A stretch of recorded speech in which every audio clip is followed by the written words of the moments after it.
ხალი ჯერ ერთ ისაა, რომ არასოდეს არ ყოფილვართ შეთანხმებული კონკრეტულ წესებზე და პრინციპებზე, რომელიც არის ამ დოკუმენტში მათ შორის, ხო? რაც შეეხება სხვა სიახლე უბრალოდ დაკვეთა იყო საპროტესტო საზოგადოებებზე, ჩვენ როცა ამ შეთანხმებაზე ხელი მოვაწერეთ და შევთანხმდით, როცა ავედით რუსთაველზე, თითოეული შემთხვევით სრული პასუხისმგებლობით ვიძახი, აბსოლუტურად იყო ძალიან გახარებული და ძალიან პოზიტიური აღქმა ჰქონდა იმაზე, რაც მოხდა. ეს ცალსახად იყო საპროტესტო საზოგადოების დაკვეთა და ძალიან მარტივი ლოგიკა გახლავთ, როცა პროტესტში არის ხალხი ჩართული და ხედავენ, რომ პროტესტში არიან ჩართული ესა თუ ის პოლიტიკური ძალები, მათი მხრიდან ერთიანობა არის, მათი სურვილი და ბუნებრივი მოცემულობა, ვიდრე დააყოფა და ერთმანეთის ლამძღვაგინება, κρიტიკის ხარისხში გატარება და თუნდაც აქცია როცა იგეგმება საგარეო, თუნდაც ეხა როგორც ეუთოს წარმომადგენლობა ვიხილეთ, ხო? საქართველოში ჯობია რომ ერთიანად შეხვდეთ, ერთიანად იმსჯელოთ, რაზე გააკეთოთ აქცენტი და გქონდეს კოორდინაცია, ვიდრე არ გქონდეს ეს კოორდინაცია. თქვენ იცით რომ ყველა ეს პარტია პრაქტიკულად არის ნაცმოძრაობის წიაღიდან წარმოშობილი, აქედან გამომდინარე ხდება შესაძლებთა უბრალო გადათამაშება.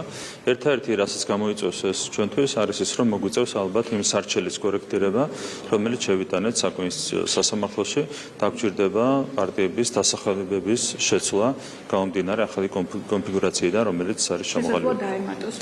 შეიძლება მათ შორის დაემატოს.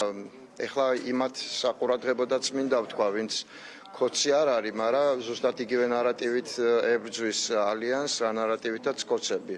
ხო, ნუ რა ვიცი, მაინდა-მაინც ჩვენ რატო გვაკორექტირებენ ყოველთვის და ჩვენ რატო გვძალავენ. ეს ჩვენთან მებრძოლი დონკიხოტები რაღაცა არასოდეს ისე გაივლიან ხოლმე ამ გზას, რომ არაფერი არ ემართებათ და ხო? კი არ მინდა რომ ვინმეს რამე დაემართოს, მაგრამ შეხედეთ რეალობას და მიხვდებით. ყველაფერს ნაცნობ მოძრაობას ეძახის ოცნება, რაც ოპოზიციურია ბოლო 13 წლის მანძილზე, ამიტომ არ მგონია რომ რაღაც უპრეცედენტო ამბავთან კონდეს და ახალთან საქმე, კოლექტიურ ნაცმოძრაობას ეძახიან ყველას და ყველაფერს.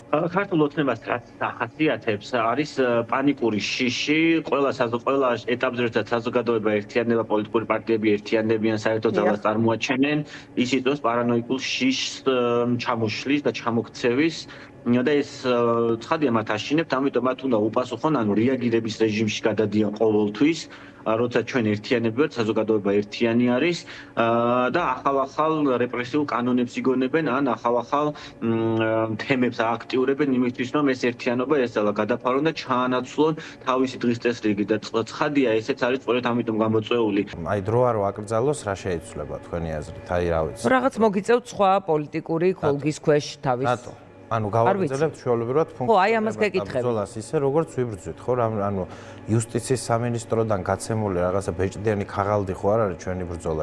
სერიოზულად თუ მიუბრუნდებით, საერთოდ არ მაღელვებს რა სიტყვის ირაკლი კობახიძე და ვის და როგორ აკრძალავს. მას მოუწევს რეალობის აღიარება და რეალობის აღიარება მოუწევს თუ უნდა რომ ამ ქვეყანაში გააგრძელოს ცხოვრება ხელისუფლების მიღმა, ამას ტრაგედია არ არის, მას ვარწმუნებ.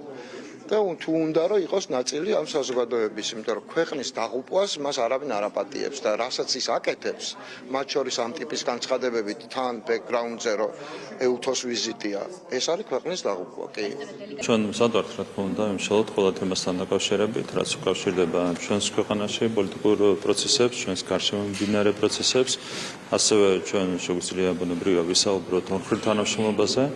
საქართველოსა და საპარლამენტო ასამბლეას შორის ეს იქნება დღეს ეს რიგის ძირითადი საკითხები. რა თქმა უნდა, მიზანი არის დიალოგის გაგრძელება იმ საკითხებთან დაკავშირებით, რომელსაც ზოგიერთი რადიკალური პოლიტიკური ჯგუფი საქართველოს და მის გარეთ ცდილობს, რომ საქართველოს მოსწოს ჩირკი. Sen ki daxil ევროპარლამენტის რეზოლუციებს ჩალისფასი აქვს, მაგრამ საბოლოო ჯამში ევროპარლამენტი არის, რომელიც მნიშვნელოვნად განსახდებს, როგორ იქნება ევროპული სტრუქტურების პოლიტიკა კონკრეტულ ქვეყნებთან მიმართებაში. თუ მნიშვნელოვნად განაპირობებს მათ შორის ევროკავშირის ინსტიტუტების დამოკიდებულება საქართველოსთან მიმართ, ის ხელს ამას არავინ არ ართვებს, მათ შორის არის მაგ რეზოლუციებში დამსახურებაც. ერთი მხრივ მნიშვნელოვანია როგორც პოლიტიკური განაცხადი და მხარდაჭერა პოლიტიკური ტყვეების მიმართ და მეორე მხრივ ეს საფუძვლად დაედება კიდევ უფრო ახალ მნიშვნელოვან სასანქციო გადაწყვეტილებებს, ჩემი აზრით, ევროპის სხვადასხვა ქვეყნის მხრიდან, იმიტომ რომ როგორც წესი ევროპარლამენტის რეზოლუციები ქმნის მერე სანქციებისთვის საფუძველს. ევროპარლამენტში გაიმართება საგანგებო დებატები საქართველოში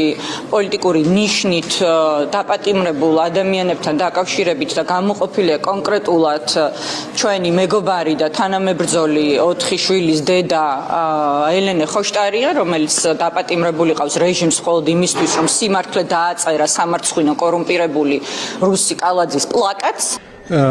უბრალოდ სკოლისა დელეგაციას აინტერესებდა ჩვენი მოსაზრებები ბევრ საკითხთან დაკავშირებით, მათ შორის იმ ასე ვთქვათ ქმედებებთან თუ განვითარებებთან, რომელსაც ადგილი ჰქონდა მე-11 მოწვევის პარლამენტთან დაკავშირებით, როდესაც ოპოზიციამ საკუთარი ოპოზიციამ დემოკრატიის უარყოფით სცადა ძირი გამოითხარა ქართული დემოკრატიისთვის მანდატების გაუქმების გზით. ქონდა საუბარი მას შემდეგ ყველა საკითხთან დაკავშირებით საკანონმდებლო ცვლილებებზე და ასე შემდეგ ის რაც ზოგადად დღის წესრიგში დგას ხოლმე საერთაშორისო ორგანიზაციებში სხვადასხვა წევრის მხრიდან. ყველაფერი გაკეთდეს იმისთვის, რომ ქვეყანა გამოვიყვანოთ აი ამ ძალიან მძიმე პოლიტიკური, ეკონომიკური და სოციალური ჩიხიდან, რომელშიც ის აი ამ წლების განმავლობაში და მათ შედეგად მოექცა. საუბარი იყო ასევე ეუთოს ეგრეთ წოდებულ მოსკოვის მექანიზმზე, ის ექსპერტი იყო ჩამოსული ცოტა ხნის წინ, აინტერესებდა თქონდა თუ არა მასთან შეხვედრა, მივაწოდეთ თუ არა ინფორმაცია, იციან რომ ანგარიშნა გამოქვეყნდეს ამ კვირაში, ყველა საკითხს შევეხეთ, პრაქტიკულად ასაც ვიხებით ხოლმე ესეთ შეხვედრებს. ყველა საკითხი რაც საინტერესოა ეუთოს საპარლამენტო ასამბლეისთვის, ყველა საკითხი იქნება განხილული. კიდევ ერთხელ ჩვენთვის არ ქონდა ამაზე საუბარი ამ შემთხვევაში, თუმცა იცით რომ ჩვენ ველით ანგარიშს თვითონ ექსპერტის მხრიდან, რომელიც მოსკოვის მექანიზმის ფარგლებში იყო ჩამოსული.